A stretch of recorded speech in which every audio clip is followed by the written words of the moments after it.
اعوذ باللہ من الشیطان الرجیم بسم اللہ الرحمن الرحیم۔ معزز خواتین حضرات، السلام علیکم ورحمۃ اللہ تعالی وبرکاتہ۔ امید ہے آپ سب حضرات خیریت سے ہوں گے۔ اللہ کریم ہم سب کی حفاظت فرمائے۔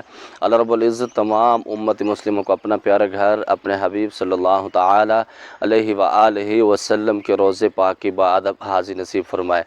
معزز خواتین حضرات، آج کی ویڈیو میں کچھ آپ کے سوالات ہوں گے، انشاءاللہ اس کے حل کے لیے آپ کو وظائف بتائے جائیں گے، اور اسی طرح کچھ کال کی کارروائی آپ کو بتاؤں گا کہ مدرسے کا جو کام رکا، کل جب ہم تھانے پر گئے وہاں پر کیا معاملات ہوئے اور لاتوں کے بوت باتوں سے کیسے سمجھتے ہیں۔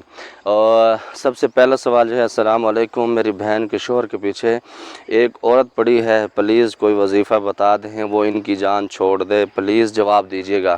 بابا اس میں گزارش یہ ہے، وظیفہ ضرور آپ کو بتاؤں گا، انشاءاللہ جان بھی چھوٹ جائے گی۔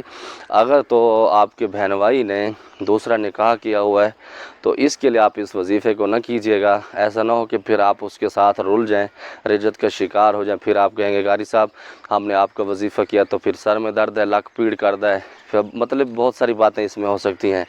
تو اسی طرح اگر تو اس نے نکاح کیا تو اس میں حرج نہیں ہے، لیکن یہ ہے کہ دوسروں کو حق دینا ضروری ہوتا ہے۔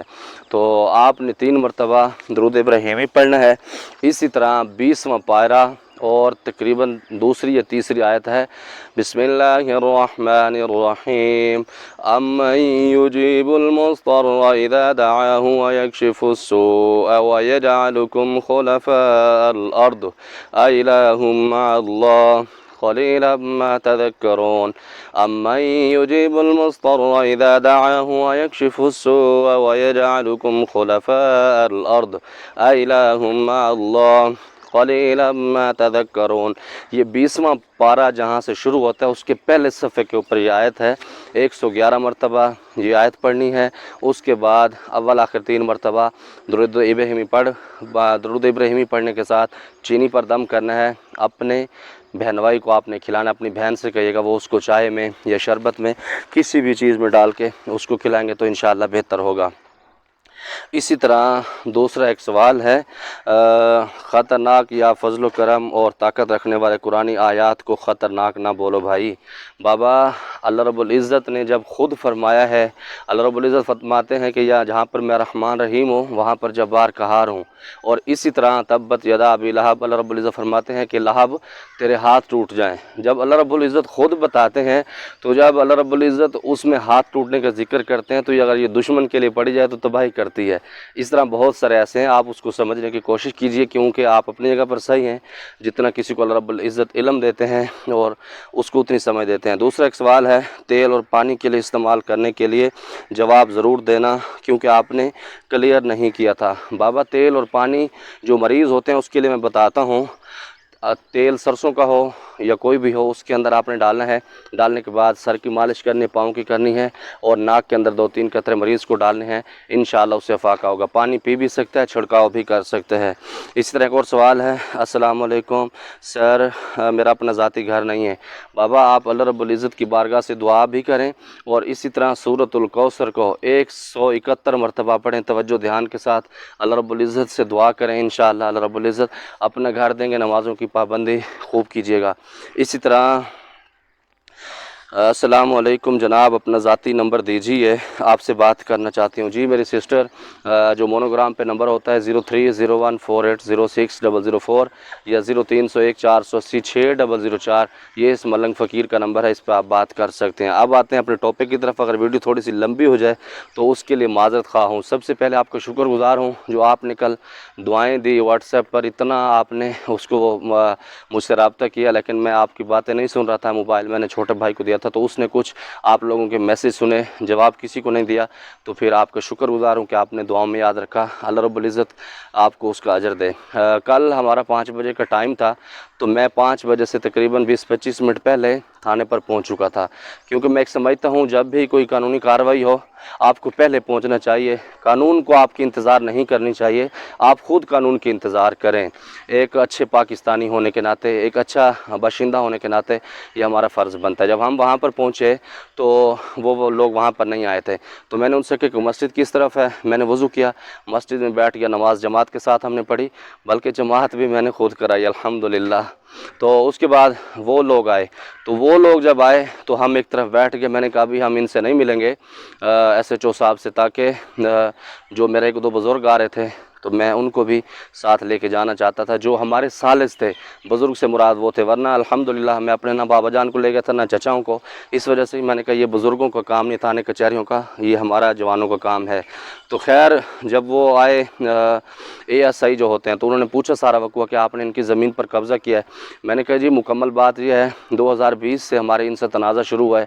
انہوں نے فائرنگ کی، ہم نے 2 بندے ان کے پکڑے، ہم نے ان سے اسلحہ چھینا، اس کی ویڈیو ہمارے پاس اب بھی پڑی ہے. ہم نے وہ 2 بندے پولیس کے حوالے کیے اسلحے کے ساتھ، تو وہ ویڈیو بھی ہمارے پاس پڑی ہے. اور اسی کے اندر ہمارے ایک ڈیتھ ہو گئی میری امی جان کی، وہ اس وجہ سے کہ کچھ تھوڑی سی چوٹ ان کو لگ گئی تھی، رات کا ٹائم تھا تو وہ گر گئی، گرنے کے بعد ان کی ڈیتھ ہوئی. تو میں نے کہا وہ قتل بھی میں نے ان کو معاف کیا ہے، اور اگر یہ عدالت کو بھی نہیں مانتا اور پنچایت کے فیصلے کو نہیں مانتا، پھر لاتوں کے بھوت باتوں سے سمجھتے بہت زبردست ہیں.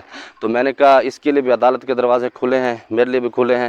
دوبارہ میں پیروی کرتا ہوں اس کیس کی، پھر انشاءاللہ ایک دوسرے کے بازو آزمانے کے بعد پھر دیکھیں گے کیا کرنا ہے. خیر اس نے کہا جی آپ نے 20 تاریخ تک اس کی تعمیر روکنی ہے مدرسے کی، کیونکہ 20 تاریخ کو جو اس نے اسٹے لیا ہوا ہے اس کی پیشی ہے. تو میں نے کہا ٹھیک ہے، میں اس کی احترام کرتا ہوں آپ کے قانون کی. آپ نے منع کیا تو میں نے اس وقت اپنے مستری مزدور نیچے اتار دیے. بلکہ آپ کو یہ بھی بتاؤں، یہ جو نیچے اوپر یہ کپڑا دیا ہوا، یہ نیچے مسالہ بنا ہوا، میں نے ایک اینٹ بھی نہیں لگوائی، اس وجہ سے کہ میں نے آپ کا بھرم رکھا. تو وہ اے ایس آئی کہنے لگے کہ ہم نے بھی بہت ساری عزتیں دی آپ کو، جب آپ نے یہ بات اپنے مزدوروں کو کہی کہ کام بند کر دو تو ہم نے بھی کوئی کارروائی نہیں کی، ورنہ جو اسٹے پر کام ہو رہا ہوتا ہے وہ قبضہ ہوتا ہے تو ہم موقع سے لوگوں کو اٹھا کر لاتے ہیں. تو اس وجہ سے، اور 1 گھنٹہ انہوں نے میرا گرمی کے اندر انتظار بھی کیا. انہوں نے کہا سائیں جی یہ صرف اس وجہ سے کہ جو آپ نے ہمیں عزت دی تو ہم نے وہ عزت آپ کو اس کے بدلے میں دی. تو میں نے ان کا شکر ادا کیا. تو پھر ہم گئے ایس ایچ او کے پاس کہ اس کی تحریر لکھ لیتے ہیں کہ 20 تاریخ تک میں کام نہیں شروع کراؤں گا، 20 کو ہماری پیشی ہے، 21 والے دن ہم تھانے پر جائیں گے. جو فیصلہ عدالت کرے گی، اگر عدالت کہے گی کہ آپ اس کے مالک ہیں اور اس کو چلائیں تو یہ کام شروع ہو جائے گا اللہ کے فضل و کرم سے. اگر عدالت منع کرے گی تو میں اس کا پابند ہوں، میں اس کو روک دوں گا اس کام کو، مدرسوں کو. تو جب ایس ایچ او کے پاس گئے تو اس نے مجھے کہا کہ مولوی صاحب آپ نے ان کی زمین پر قبضہ کیوں شروع کیا ہے؟ میں نے کہا حضور والا آپ نئے آئے ہیں تو اس لیے آپ کو میرا موقف، میری داستان کا پتہ نہیں، میں آپ کو بتانا چاہتا ہوں. اس نے کہا یہ بتائیے. میں نے کہا 2020 سے، خیر میں نے ان کو ساری کارروائی اس کو سنائی. میں نے کہا میں نے ان کو ایک قتل بھی اللہ کی رضا کے لیے معاف کیا ہوا ہے. تو ایس ایچ او کے ایک دم رنگ بدلے. اس نے کہا اچھا تم نے اس کو قتل بھی معاف کیا ہوا، آج یہ پھر تمہارے خلاف نیا پروپیگنڈا کر کے آیا ہے.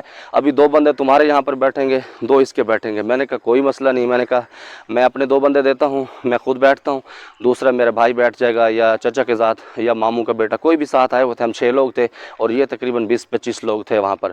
خیر اب ان کی مصیبت، وہ ایک دم اس نے جیب سے دعائیں، سائیں جی او سر میں دل کا مریض ہوں. مطلب وہ میں سٹائل نہیں کر سکتا، شرم آتی کسی کی نقل اتارتے ہوئے، لیکن بڑی بخوبی کل میں نے اپنے گھر میں وہ نقل اتار کے دکھائی کہ اس کے سین کیسے تھے. اور سب سے پہلی بات یہ ہے کہ جب بھی کسی کے ساتھ تنازع ہو تو آپ پہل نہ کیا کریں. شریعت میں بھی اس کا حکم ہے، اسلام میں بھی. تو میں نے پہلے اس کا موقف سنا. میں نے کہا جی آپ اس سے پوچھیں اس کو کیا مسئلہ ہے. ہمارا تو اس کے ساتھ جرگہ بھی ہو چکا ہے اور ہمارا قانونی کارروائی بھی، میں ساری چیزیں دستاویزات مکمل ساتھ لایا تھا. خیر اب ایسے جو نے کہا جی ایسا نہیں چلے گا، 2 بندے آپ کے بیٹھیں گے، 2 اس کے بیٹھیں گے، صبح ضمانتیں ہوں گی. اس کے بعد تو ان میں ایک ساتھ تھا پیر صاحب جو ہمارے گوانڈی ہے، یہ عمارتیں ان کی ہیں، یہ اس طرف، یہ ساتھ والے گھر. تو ان کو تکلیف اس وجہ سے ہے کیونکہ یہ میں آپ کو اس طرف سے دکھاتا ہوں، یہ سامنے یہ ایک اسٹیج سا بنا ہوا ہے. ان کے بابا نے جو مرنا ہے یہاں پر اس کی زیارت بننے گی، دربار بنے گی. اب جو دربار بنے گی تو اس کا جو مین فرنٹ ہے یہ سارا میرے پاس ہے. تو ان کو اس وجہ تکلیف ہے کہ بابا حضور کے جو مرید آئیں گے وہ اس کے پاس نہ چلے گا. میں اس چیز پر لعنت بھیجتا ہوں، مجھے ان چیزوں کی پرواہ نہیں، کیونکہ میں اپنی زندگی میں مست رہنا چاہتا ہوں. ان کو تکلیف یہ ہے کہ ہمارے بابا کے دربار کے سامنے ان کی ساری زمین ہے تو ہمارے پاس فرنٹ نہیں ہے، اس وجہ سے صرف تکلیف تھی. تو وہ پیر صاحب نے کہا جی تنازع تو نہیں ہمارا ہوگا تو کام ان کا بند ہے، لڑائی جھگڑے نہیں کریں گے. ایس ایچ او صاحب نے کہا میں کیسے تسلیم کرتا ہوں، پہلے تم نے ان کا قتل کیا ہوا ہے،